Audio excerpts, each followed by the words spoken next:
Picture yourself, a young child, on vacation with your family. And over this vacation, your father strangles your mother. Now your father's life is at the hands of a judge's rule. Does he live or does he die? Today I will discuss Proposition 66. You should listen to me discuss this because it will help you in the upcoming elections in November.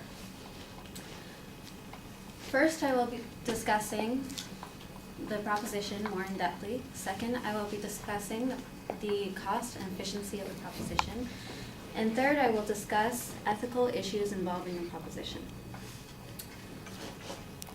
According to Alex Padilla, California State Secretary, published on a governmental website, sos.california.gov in 2014, the proposition is called Death Penalty Procedures and Initiative Statute.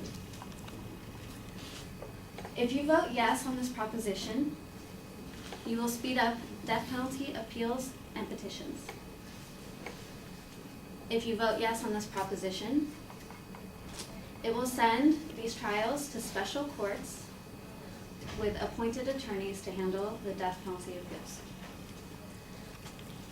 Voting yes on this proposition will also allow these inmates to transfer between California state prisons, and it will force them to pay victim restitution. Voting yes on this proposition will also cancel out any other propositions having to do with the death penalty, such as Proposition 62, which wants to get rid of the death penalty altogether. Now that I've discussed the proposition more in depthly, I will discuss the cost and efficiency of the proposition.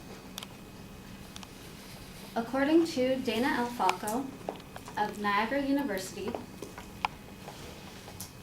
in her research published in Nova Southeastern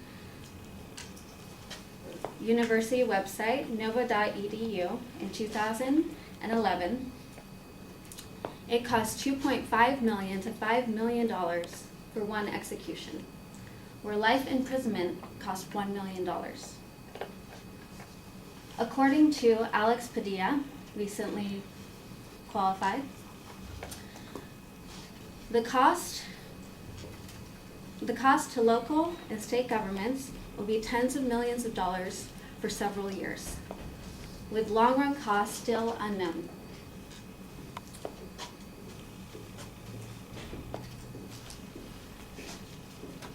And according to Dana L. Falco, the efficiency of the death penalty in states that practice capital punishment is inefficient because it does not deter people from committing crimes that are punishable by death. Now that I've discussed the proposition more in depthly, and I discussed the cost and efficiency of the proposition, I will now discuss an ethical issue involving Prop 66. According to Paul Litton of the Medical School of Law in Missouri, published in the Medical Journal of Law and Ethics in 2013, inmates are suing over unethical practices involving lethal injection. Sometimes the lethal injection is given improperly, which leads to immense torture when they receive their punishment. These lawsuits will further exacerbate the problems we now know in having time issues with these death penalty appeals.